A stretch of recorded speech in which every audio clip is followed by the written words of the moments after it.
اپنے بابا پر یقین کر کے تو دیکھو، مجھے یقین ہے تمہارے چچا کی تربیت کے زیر اثر وہ شاندار مرد ثابت ہوگا۔ وہ چپ چاپ واپس چلی گئی۔ دل خدشات کا مرکز بنا ہوا تھا اور وہ نہیں جانتی تھی کہ یہ خدشے حقیقت کا روپ دھار کر اس کے سامنے آنے کے لیے بےتاب کھڑے ہیں۔ مجبوراً اسے نکاح کے لیے رضامند ہونا پڑا۔ اگر اس کے باپ کی یہی مرضی تھی اور انہوں نے طے کر لیا تھا کہ انکار کی صورت وہ اسے جائیداد سے آگ کر دیں گے، تو صرف ایک لڑکی کی خاطر وہ اپنے حق سے محروم نہیں ہو سکتا تھا۔ لیکن یہ وعدہ وہ اپنے باپ سے لینا نہیں بھولا کہ شادی کے بعد اس کے اور اس کی بیوی کے درمیان جو معاملات ہوں گے اس میں کوئی تیسرا دخل اندازی نہیں کرے گا۔ یہاں وہ بڑی چال چل گیا اور اس کے چال بازی کے متعلق خود شیر دلاور خان کو بھی علم نہ ہو سکا۔ ندرت بیگم اور دلاور صاحب نے خود جا کر نکاح کی تاریخ مقرر کی۔ اس معاملے میں وہ زیادہ دیر نہیں کر سکتے تھے اور عزیز صاحب اپنے بھائی کی مجبوری کو سمجھتے ہوئے اس پر یقین کر کے خاموش ہو گئے۔ اگر وہ خوش اسلوبی سے شہر میں اپنا بزنس چلا رہا تھا تو عزیز صاحب بھی کوئی گرے پرے نہیں تھے۔ اپنی آبائی زمینوں پر ایک عرصے سے وہ کاشتکاری کر رہے تھے۔ سارے معاملات ان کی ذمہ داری سے سر انجام پاتے اور اس علاقے میں حویلی کے سربراہ کی حیثیت بھی انہیں ہی حاصل تھی۔ اس روز اس کے ہاتھوں پر منصور خان کے نام کی سزا دی گئی اور وہ کافی دلکشی سے مسکرا رہے تھے۔ ہر لڑکی کی طرح خوابوں سے جگمگاتی ہوئی آنکھیں جو بہت حسین منظر پیش کر رہے تھیں، زرد رنگ کی انارکلی میں پھولوں سے بنی ہوئی جولری کے ساتھ جس وقت باہر آئی نہ جانے کتنی آنکھیں ٹھہر کر دیکھتی رہ گئیں۔ حسن کا معیار کبھی بھی جسمانی ساخت پر نہیں ہوتا، ایسے دیکھنے والے کی آنکھوں میں ہوتا ہے۔ وہ شخص بھی کافی دیر سے دیکھتا رہا اور پھر جیسے کسی سحر سے باہر نکلا۔ کم سے کم وہ یہ تسلیم نہیں کر سکتا تھا کہ سامنے کھڑی لڑکی اس کے لیے ٹھہر جانے کا باعث ہے، ہرگز نہیں۔ وہ اس کے پہلو میں آ کر بیٹھی رسم شروع کر گئی اور وہ رخ موڑے بیٹھا رہ گیا۔ جانے انجانے میں وہ اس کی جانب سے منتظر رہی تھی، کسی سرگوشی کی، کسی ہلکی پھلکی بے باکی کی، لیکن اس کی جانب سے مکمل خاموشی اس کے دل میں خدشوں کو جگا رہی تھی۔ سر جھٹک کر سب کچھ خدا کے سپرد کرتے ہوئے وہ سونے کے لیے لیٹ گئی اور اگلا دن ہنگاموں سے بھرا ہوا تھا۔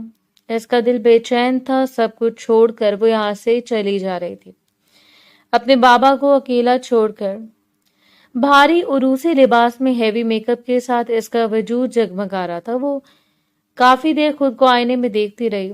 آج وہ کسی کے نام سے تیار ہوئی تھی، کوئی اس کے قریب آ کر اس سے چھیڑخانی کرنے والا تھا، اور بے تحاشا لبوں کو دبا کر مسکراتے ہوئے وہ ذرا سی سرخ ہوئی۔ ماشاء اللہ، چشمے بد دور۔ دروازے میں کھڑا ہوا شخص پشت پر ہاتھ باندھے دلکشی سے بولا، جبکہ وہ پلٹی۔ زمانے سے ہی دیکھ رہا تھا۔ اس روز کے بعد اس شخص سے محبت کا اظہار نہیں کیا سو وہ بھی بھول بھال گئی۔ اسے لگا یہ زمان کی طرف سے وقتی کشش تھی جسے اب فراموش کر چکا ہے۔ اپنا بھاری لہنگا سنبھالتی ہوئی اٹھی۔ دیکھو کزن، میرے بابا کی ذمہ داری اب تم پر ہے اور میرے بابا کا بہت سارا خیال رکھنا۔ اس کی آنکھوں میں دیکھتے ہوئے وہ اسے ذمہ داریاں سونپ رہی تھی اور وہ ہلکا سا مسکرایا۔ اور تمہاری ذمہ داری اب منصور علی خان پر ہے۔ اس سے مسکراتے ہوئے نہ جانے کس دل سے کہا تھا، لیکن سامنے کھڑی لڑکی کچھ بھی نہیں سمجھ پائی۔ لبوں کو دبا کر اس نے مسکراہٹ کو چھپایا اور ہلکے ہاتھوں سے زمان کے بازوں پر چپت لگائی۔ شریر، لڑکیوں کی طرح باتیں کرنا بند کرو۔ کزن، تم سلجھے ہوئے آدمی ہو، اچھے لگتے ہو یار سنجیدہ موڈ میں۔ اور کوئی زمان خان سے پوچھتا کہ اس کے اندر اس وقت کون سے سنجیدہ موڈ پہرے بچھا کر بیٹھے ہیں۔ یہ دنیا کا بنایا ہوا رواج ہے اور وہ وجود جو کسی کے لیے مرکز نگاہ نہیں ہوتا، وہ کسی کی زندگی ہوتا ہے۔ اس نے آج تک اپنی محبت کو ترک نہیں کیا تھا۔ وہ اس لڑکی پر جان مارتا تھا، لیکن اس کی محبت ایسی نہیں تھی کہ اگر وہ کسی اور کی ہو جاتی تو وہ خالی ہاتھ ملتا رہ جاتا۔ محبت محبت ہوتی ہے، یہ ان لوگوں کے لیے نہیں بنائی گئی جو اس سے جیت سمجھ کرتے ہیں۔ محبت کے بدلے میں ہمیں کچھ فراہم کیا جانے نہ، بالکل نہیں۔ محبت اگر دل میں سما گئی ہے تو اس سے بڑھ کر اور کیا چاہیے۔ بس مسکراتا ہوا محبوب میں بات ختم۔ منصور خان کے نام کا گھونگھٹ اوڑھ کر وہ شاندار طریقے سے اسٹیج تک آئی۔ مقابل نے تھام کر اسے اپنے پاس بٹھا لیا، اس کا گھونگھٹ اتارتے ہوئے۔ وہ دیر تک اس کا چہرہ دیکھتا رہا، دل دھڑکا تھا۔ ایسے نہیں کہ اس کے اندر خیالات نہیں پھوٹے، ضرور پھوٹے، لیکن سر جھٹک کر انہیں نظر انداز کرتے وہ رخ پھیر گیا۔ ابھی کچھ دیر پہلے ان کا نکاح ہوا تھا۔ نکاح نامے پر دستخط کرتے ہوئے اس نے خیال میں ان ساری آسائشوں پہ بھی دستخط کر دیے جو اب اس کے باپ کی طرف سے اسے فراہم کی جاتی۔ وہ اپنی من مرضی کا مالک تھا، لاکھوں دعاؤں سے اس حویلی سے رخصت ہو کر منصور کی بیوی بن کر جا رہی تھی۔ ایک نئے سفر پر اس کا دل دھڑکانے کا سبب بن رہا تھا، یہ جانے بغیر کہ نیا سفر اس کی زندگی کے لیے کتنا ہنگامہ خیز ہوگا۔ کچھ رسموں کے بعد وہ اس کی شاندار سے کمرے میں پہنچا دی گئی۔ کمرے کو ایک حسین سجاوٹ سے نوازا گیا اور یہ سب کچھ اس کے استقبال کے لیے تو تھا۔ اپنے دل کو سنبھالے ہوئے، اپنی سانسوں کو روکے ہوئے اس آنے والے کا انتظار کر رہی تھی جو اب اس کا مالک بن چکا تھا۔ کافی دیر گزر گئی، گھڑی اپنے ہند سے عبور کرتی چلی گئی، لیکن وہ نہیں آیا۔ بیٹھ کر اس کی کمر اکڑ گئی تو کمر کے پیچھے تکیے رکھتے ہوئے وہ ذرا سی سیدھی ہوئی۔ معلوم نہیں کب اس کی آنکھ لگی، لیکن انتظار ابھی تک اس کے چہرے پر رقم تھا۔ جب کمرے کا دروازہ کھلا، دروازے کو اس انداز میں کھولا گیا کہ وہ بے اختیار چونک کر اٹھی اور سنبھلتی ہوئی سب سے پہلے نگاہ گھڑی کی جانب گئی جو 12 کے ہندسے پر اٹکی ہوئی تھی۔ وہ شخص یوں کمرے میں داخل ہو رہا تھا جیسے اس کے لیے معمول کی بات ہو۔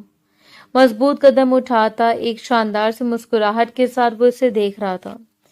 بلا شبہ وہ بے حد حسین تھا، مردانہ وجاہت کا شاہکار، لیکن حسین اور انسان ہونے میں بھی رات دن کا فرق ہے۔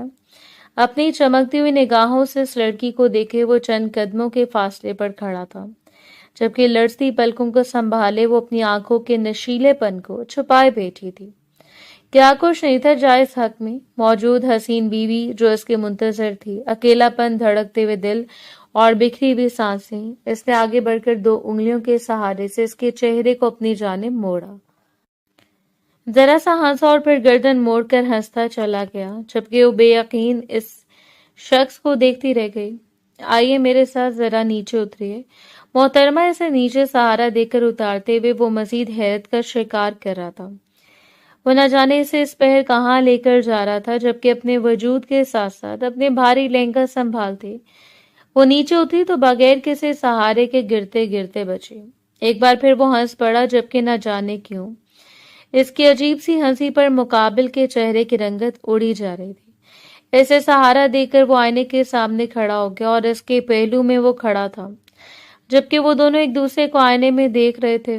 اب مجھے دیکھو اور خود کو صرف صورت کا خوبصورت ہونا تو مطلب نہیں رکھتا نا۔ اسے اپنے قریب اس کے کان پر جھکے وہ سرگوشی کر رہا تھا اور آئینے میں اپنے عکس کو دیکھتی ہوئی لڑکی زندگی میں پہلی بار خود سے شرمندہ ہوئی۔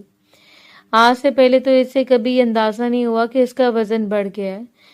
وہ 47 کلو کی دھان پان سی لڑکیوں کا معیار عبور کر کے ایک بھرپور جوان عورت کا روپ دھار چکی ہے۔ مقابل کی انگلیاں اس کی گردن سے ہوتے ہوئے اس کی کمر پر سرکتی چلی گئیں۔ یوں لگ رہا تھا جیسے اس کے وجود پر سانپ لوٹ رہے ہیں، اور اسی سختی سے اس کی کمر کو تھام کر وہ اپنی جانب موڑ گیا۔ وہ اس کے سینے سے لپیٹ کے اس کی شرٹ کو مٹھیوں میں دبوچ کر وہ اپنے خوف کو چھپائے کھڑی تھی۔ آج رات ہر لڑکی کے لیے بہت حسین ہوتی ہے، اور ویسے ہی ہر مرد کے لیے۔ آج کی رات تو ہر لڑکی کو اپنے شوہر کے خوابوں کی گڑیا کی طرح خود کو سنوارنا پڑتا ہے۔ تو مجھے یقین ہے کہ تم بھی ایسے ہی کرو گی جیسے تمہارا شوہر چاہے گا۔ بات کرتے ہوئے وہ جھک کر اس کی گردن پر اپنے سلگتے ہوئے لب رکھ گیا، جبکہ اندر تک کام گئی۔ وہ ہرگز نہیں جانتی تھی کہ وہ شخص کیا ارادہ رکھتا ہے، تاہم اس کے لہجے سے اتنا معلوم ہو رہا تھا کہ اس شادی میں منصور علی خان کی رضامندی شامل نہیں۔ اسے چھوڑتے ہوئے وہ پیچھے ہٹا، وارڈروب سے ایک پیکٹ نکال کر اس کی جانب اچھالا۔ ہٹا دو، یہ بناؤ سنگار اور جاؤ ذرا یہ لباس پہن کر آؤ، دیکھوں تو کتنا جچتا ہے تم پر۔ سگریٹ سلگاتے ہوئے وہ سامنے صوفے پر جا کر بیٹھ گیا۔ ٹانگ پر ٹانگ چڑھائے وہ اسے یوں دیکھ رہا تھا جیسے کہ وہ کوئی تماشا ہو، اور خود تماش بھی۔ بے تحاشا سرخ رنگت کے ساتھ اس نے جھکتے ہوئے لباس اٹھا لیا۔